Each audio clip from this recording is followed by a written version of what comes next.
they're so devastated because that was their identity, and who we Right. are is much bigger than what we do, or even if we succeed. I'm a trial lawyer. When I lose a case, that doesn't make me a loser. I lost a case, and I can learn some things from that. That doesn't make me a failure. There are probably lessons in there I could take, of how to handle something, at least how to handle a setback like that. But that doesn't make me a loser. And one of the things I focus on with my clients is they get stuck in the past sometimes, resenting what someone did to them, or maybe regretting some choice they made. But even more frequently, they're stuck in the future, worrying about how this is going to work out, what's going to happen. And I encourage them to try to stay present in the moment. There is no future. Tomorrow is done. It's gone. No more. You will not live past today. You will find the decisions you make at that with that formula are very different than if you're arrogant enough to think you're going to live for the next 20 years. Welcome to the Free Lawyer Podcast. I'm your host, Gary Miles. The Free Lawyer Podcast is designed for the lawyer, entrepreneur, or professional who is in some way unfulfilled, stressed, or stuck, and is looking for something better. We will discuss various blocks that limit us from achieving the personal freedom that we all desire, but have not yet fully experienced. And we will give actionable steps to free yourself from them. Are you looking to achieve a new level of success? If so, this podcast is for you.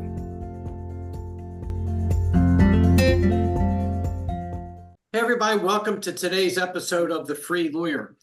And we have an interesting and somewhat different topic today. We have a very unique guest who is an expert in Taoism, and he's going to help us see how some of the principles of that spiritual belief can be used by us when we're in our situations of conflict and stress to be more balanced and more successful. So I'm welcome to have Arthur Levitan with us today. Arthur, how are you?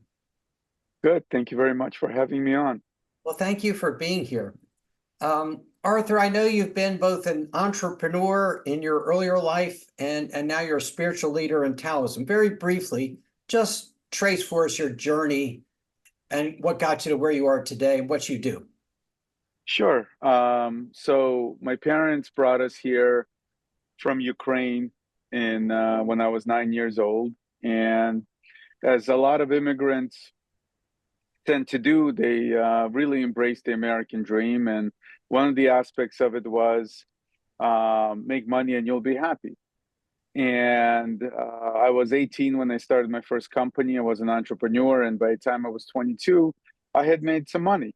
And I noticed that happiness was not part of that equation. So I went out looking for a different way of looking at the same thing. And I found Buddhism. I studied Buddhism for 7 years, did the practices, found that ultimately it didn't answer the questions that I had to begin with. And through a series of accidents, obviously, like everything else in life, wound up buying a house across the street from a Taoist temple, walked across the street one day, and it changed my life. And Taoism is something I've been doing since, wow, it's too long. uh, That's a sign we're still here, Arthur, when things are too long. I like that things are too. I've been playing golf too long too, and that's a good thing. It's just scary to actually think about it. But it's been almost 25 years, and I've been teaching it for almost 20 years, and it's just been a wonderful journey that has allowed me not only to have a wonderful, content life, but also being able to deal with incredible difficulties and coming out of those situations in a much better way than I would have otherwise. So the tools really help me.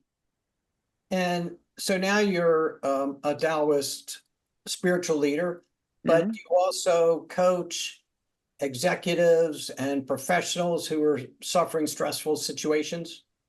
Right. And also work with a lot of clients of lawyers who are going through very difficult situations and help them get through those situations. And those situations are whether you have to walk into a courtroom, or negotiations or divorce or whatever it is, all those emotions, if you don't have the right framework to look at what's happening to you, you're going to spend an enormous amount of energy and emotions on the wrong thing.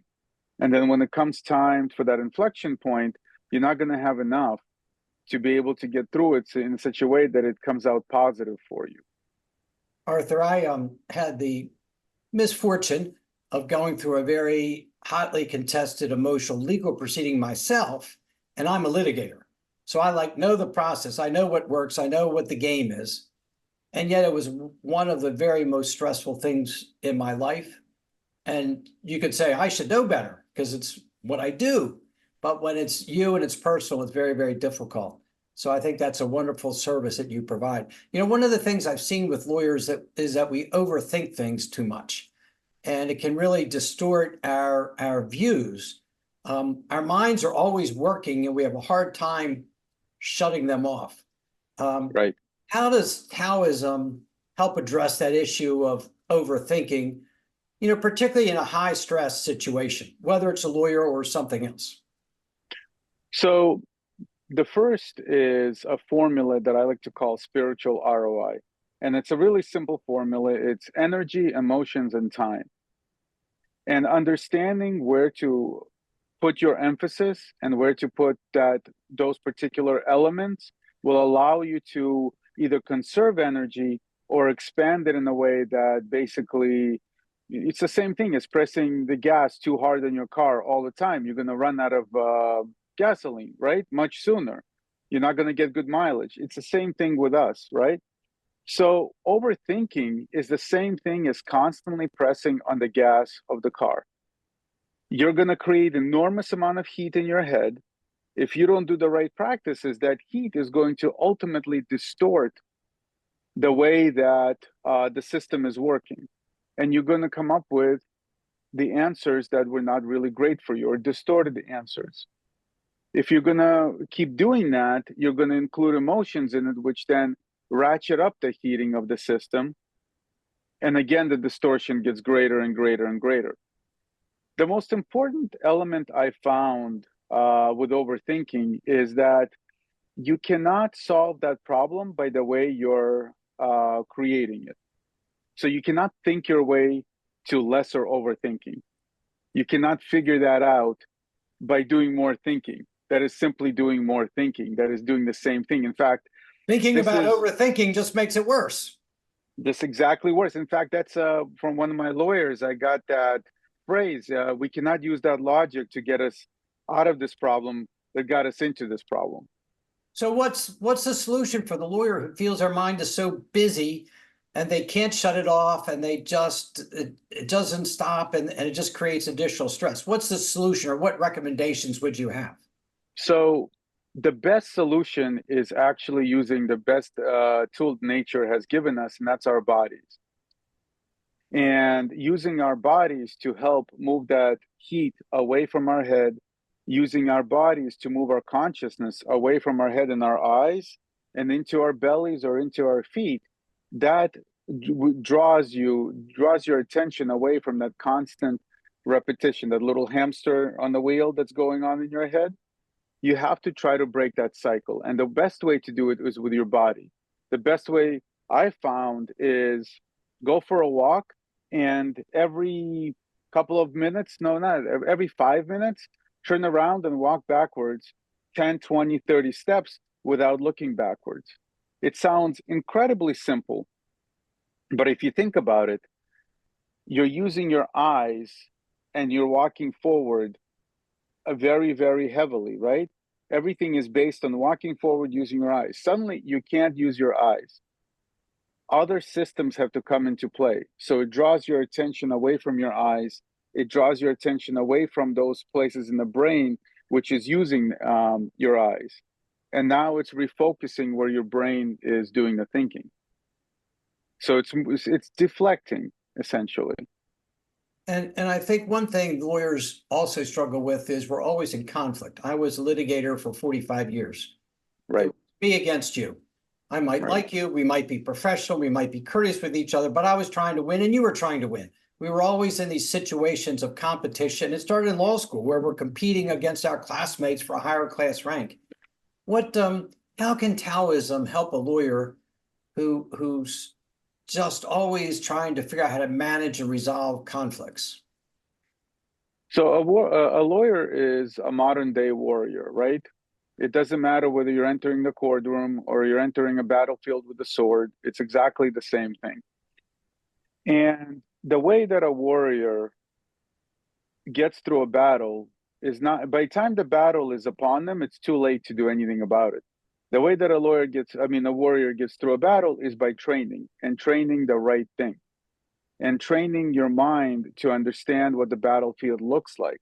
One of the best pieces of advice I got from an amazing Taoist teacher was the understanding that your enemy or your opponent is always going to be smarter, faster, stronger than you are. That puts you into a different frame. That basically says, well, I don't have this. So what do I need to walk in with? I need to walk in with techniques. Techniques you can only develop before the battle. You can only develop them training every day, using those techniques, that they become automatic. That during the battle, you have no time to think anymore. If you find yourself thinking at that point, you have essentially lost. So training, like I'll give you a really simple example. Learning how to drive, right? Remember the first time you got behind the wheel and you were looking everywhere, and it was just so much attention and so much energy. And me personally, I broke into a sweat, especially when I got onto the highway. It was awful, right? And then you Thinking do that about long every enough. step of what we're trying to do instead of just letting it flow. Exactly, but you can't. Flow doesn't come without training. Right. So you fast forward 10 years, right? Then you've driven every day, and suddenly, you're having a Coke, you're eating a slice of pizza, you're looking at a Talking pretty on girl walking down the street, you're driving with your knees, and you don't get into an accident. Why? Because you've gotten into accidents before and you realized what it takes not to get into them, right? It's the same thing. Unless you do the right training before you enter that courtroom, and unless you have this humble mindset where you understand that you cannot underestimate your opponent. If you think you got this and you're overestimating them, you will lose. But if you understand the humility and you understand that this guy or this woman is way better than me, so I better train, I better prepare, I better really have it, because by the time you get in front of that judge or that jury, you don't want to be thinking what's coming out of your mouth. You just want to open your mouth and let it flow. Let's talk about humility. Lawyers are problem solvers. Right. Client comes to a lawyer, they expect the lawyer to have all the answers. We're expected to know it all, so to speak, in air quotes, have confidence in ourselves. And often the way lawyers look at themselves is the opposite of humility. And I believe humility to be a wonderful trait, but what is humility to you? And what could a busy professional like a lawyer who's supposed to be the answer person, the problem solver, how can they approach their career with greater humility? By understanding the role that humility plays in their success. So, one of the best tools we have in Taoism is when we look at a phenomenon or something that's in front of us, to truly understand what we're looking at or what we're thinking about, we try to understand the reverse of it. So, to truly understand day, you want to look at night. To truly understand life, you want to look at death, right? Because then you truly understand what the phenomenon is. To truly understand humility, you want to look at the opposite, and the opposite is arrogance, right? So what are the traits of arrogance? The traits of arrogance is I know everything, right? It creates a rigid, closed system where you don't have much flexibility because you know everything. So what happens as the result of that is you stop paying attention. You stop paying attention to the nuances. You stop paying attention to the small body language. You stop paying attention to that inflection point, that little tiny moment where if you said something different, it could change completely the whole situation.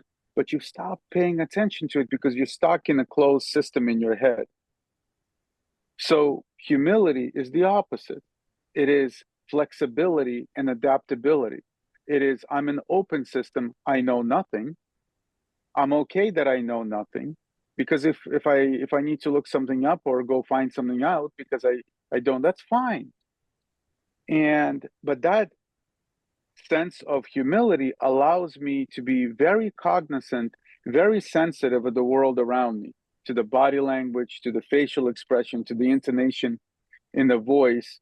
And instead of being stuck in my system and not being able to react in time to what's happening outside of me, I am now free from myself and I can react in the right way to the situation.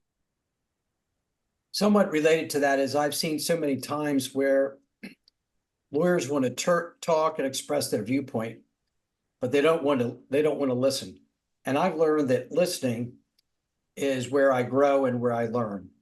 I can remember this case in particular where the lawyer wanted me to express my view on how the accident happened and whether it was my client's fault or not. And I had to do some investigation, and I want to know what your position is. I'll get back to you. I want to know your position. I said, I'll get back to you. I get back to him. I start telling my position. As I say 4 words, he interrupts me. He tells me why I'm wrong. He tells me that this is how it happened, not that's how it happened. And I found that when lawyers are a little bit more humble and a little more open, we learn so much. I don't need to argue with the other party and tell him why he's wrong. I can be open to listening and learning from him, because it'll teach me what his position is. It'll teach me what his strengths are. And it may let me know what his weaknesses are too, by being more open to learning. That's absolutely wonderful. And you're 100% right. There's a wonderful quote I read somewhere that we don't listen to hear, we listen to reply. Yes. Yes. That's what we lawyers do too often. Right? And if you step back and really think about what that means, is we're again stuck in our heads. So we're not taking in the full information that's in front of us. Only when we let ourselves go, when we get rid of the ego, when we get rid of the desire, like in kindergarten, unfortunately, they teach us, the one who raises their hand the fastest and has the answer gets the gold star, right? And from that day on, we're always trying to do that. And we never listen. We never truly hear what the other person has to say. We're trying to reply because we want to be the smartest. We want to get the gold star and everything. But we lose all those amazing tells that the other lawyer will give away. We lose all that access to information that the other lawyer can give us if we only shut ourselves off and listen to what they were saying. Because if you truly listen to people, they will tell you everything. They will absolutely tell you everything. They will tell you the answer. They will tell you how to work with them. They will tell you everything you need to know.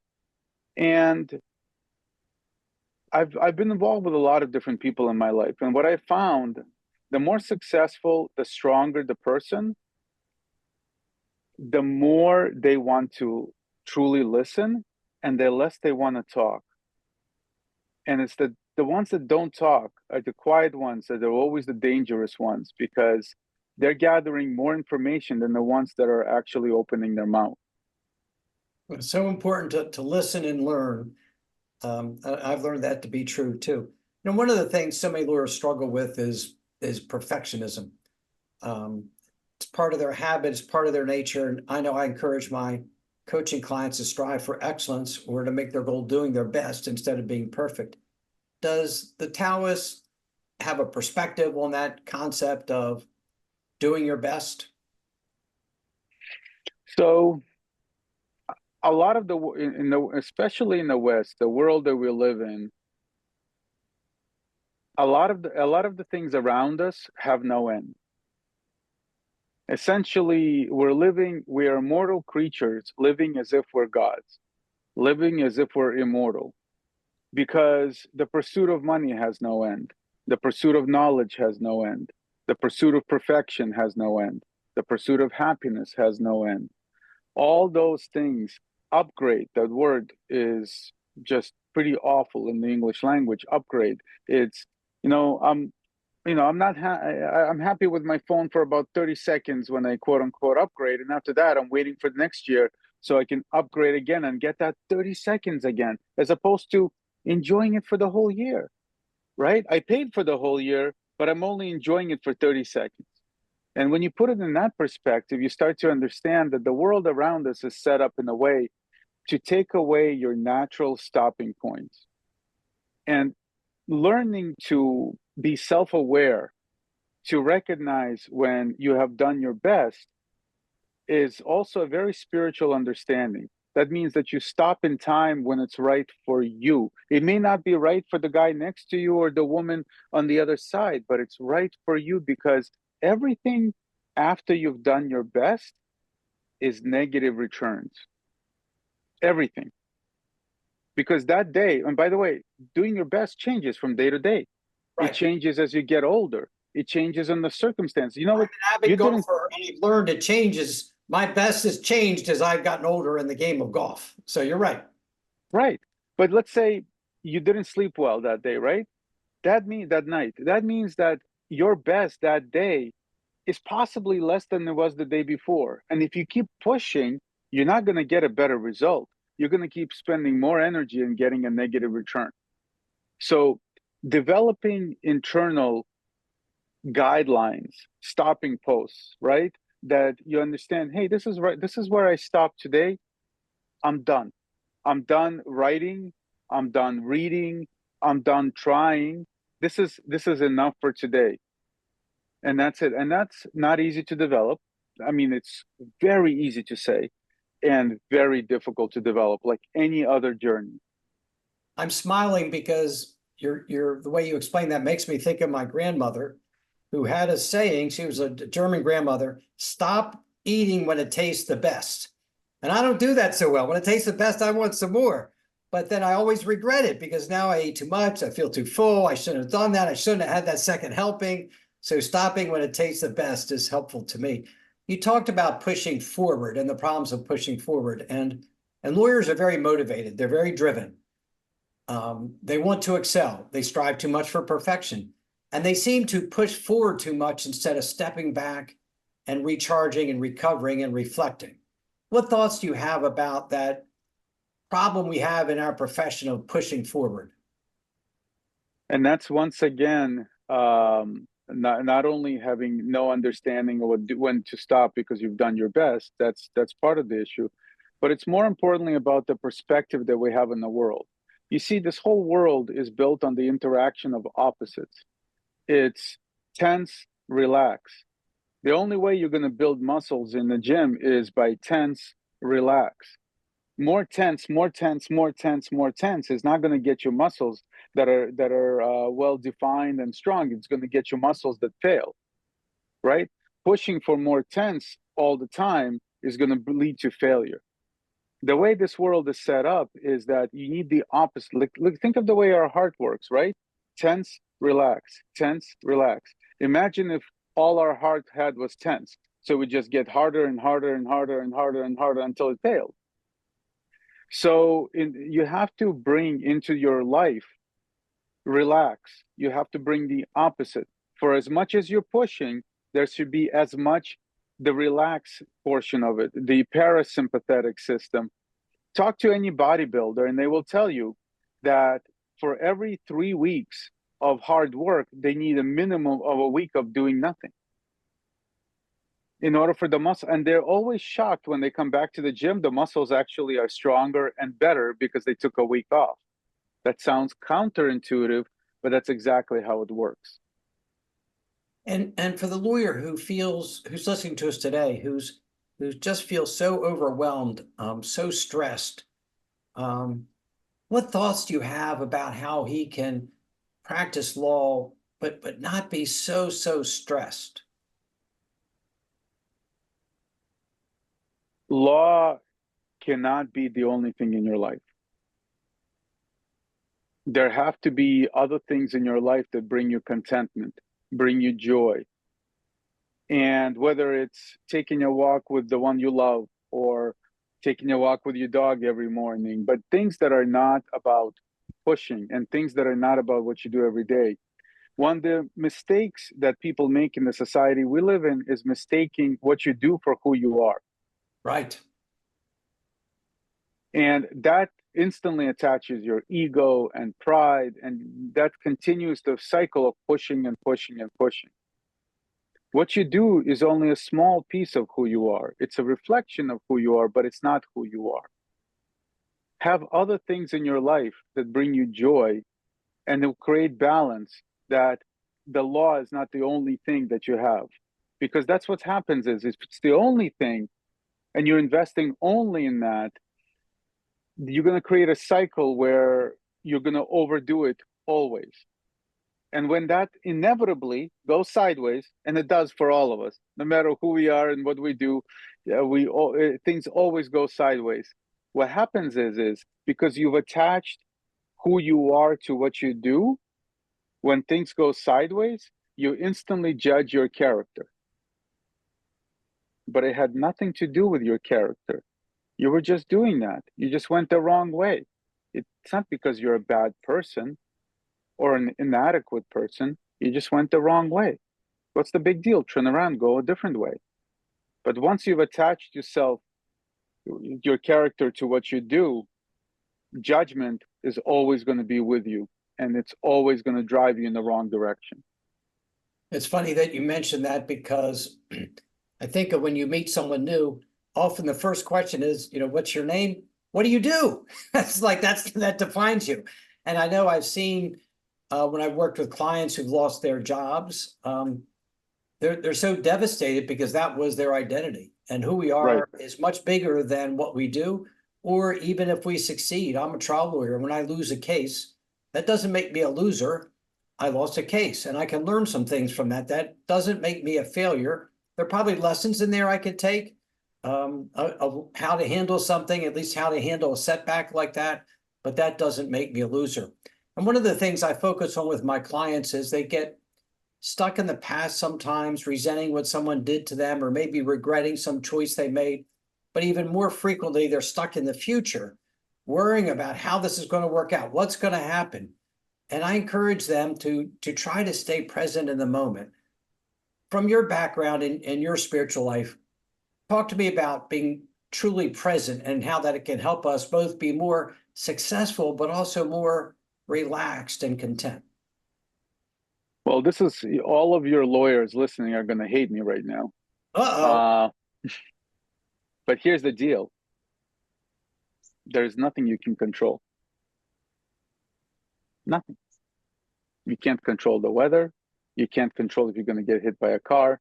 But what happens is we as a species tend to always plan for the positive. So we create fantasies of a future for the positive. Nobody plans to break their arm today. Nobody plans to get into a car accident today. Everybody says, I'm going to be alive. I'm going to make money. I'm going to find love, et cetera, et cetera. It's always for the positive. It's never for the realistic. So what's the answer? The answer is don't make those plans. Or if you do make schedules or something, don't be attached to them. Things change. It doesn't really matter. You couldn't have controlled that anyway. So when you live in the future, you give up the choices of today. And you give up the joy of today. You give up the moments of today. You give up the wonderful food in front of you, because when you're eating that wonderful, I don't know, let's say sushi, one of my favorite things, and you're thinking about the future and the what ifs, gone. You may have paid a ton of money for that beautiful sushi that somebody made so wonderfully, gone. You haven't tasted it. You haven't absorbed its essence. It's all gone. Because you were stuck in a fantasy. You're either stuck in a memory in the past or stuck in a fantasy in the future, but you lose today. In Taoism, there is none of those. There's only today. In fact, a lot of times when we have to make serious life decisions, we make it from the point of view that we're going to die tomorrow. Not that we're going to live for 10, 20 years, but we're going to die tomorrow. What's my decision today if there is no tomorrow? Do I spend an extra half an hour with my daughter? Do I Do I go for that wonderful dinner with my wife? Do I take a walk, or do I stand in front of the lake and just enjoy what's there instead of thinking of the future? There is no future. Tomorrow is done. It's gone. No more. You will not live past today. You will find the decisions you make at that with that formula are very different than if you're arrogant enough to think you're going to live for the next 20 years. That's absolutely true. You said you can't control anything. Do we have an ability with a proper reflective attitude to control our thoughts and our actions? Yes, barely, barely. And that requires training. And a lot of times, see, this whole life was set up that none of us do this alone. We as a species, our design is that we're best when we're in a team. We're best when we're cooperating, when we're hunting together, when we're gathering together, when we're raising children together. That is our superpower.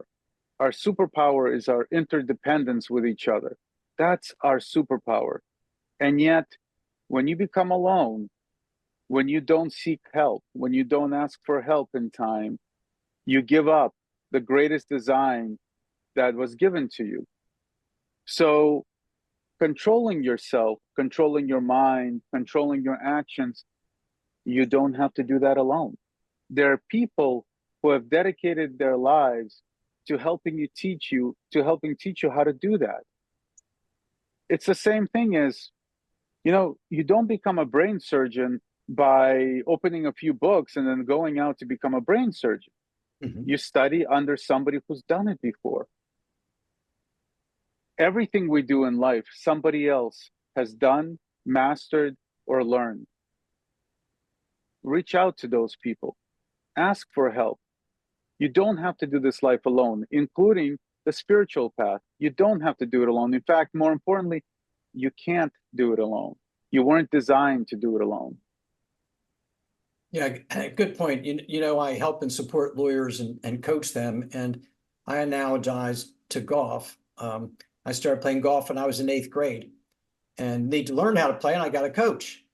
And I'm now 69. I've been playing for 56 years. I still have a coach. And you could think, boy, Gary doesn't know anything about it. What is he, a bad learner? What's his process? 56 years, he still needs a coach.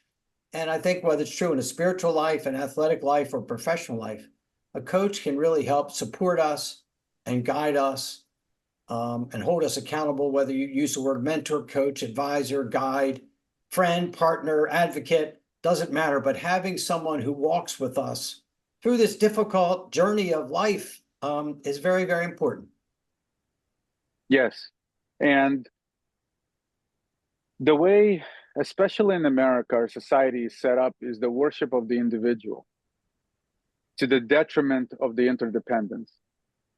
And the individual, you mistake being an individual for I have to do it all alone, or I'm not worthy, or it's not going to come out the same way if I do it with somebody else.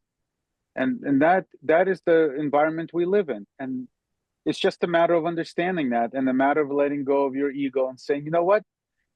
This guy's been doing it for 30 years. Chances are they know some nuances that it's going to take me 30 years to learn. Why should I need to learn them for 30 years when they already know it? Right. Right? And it's the same thing in literally, there's absolutely nothing on this journey of ours, this beautiful, wonderful, joyful journey of ours that we need to do alone. And if we were meant to be alone, then we wouldn't have sex. We wouldn't have sex to have children. We wouldn't need two opposite sexes then to reproduce and everything. We just split in half, like cells divide and everything else, right? Everything is better with a partner. Think about your life and your journey. When those wonderful moments happen, wasn't the first thing on your mind is who can I share this with? Who can I celebrate this with?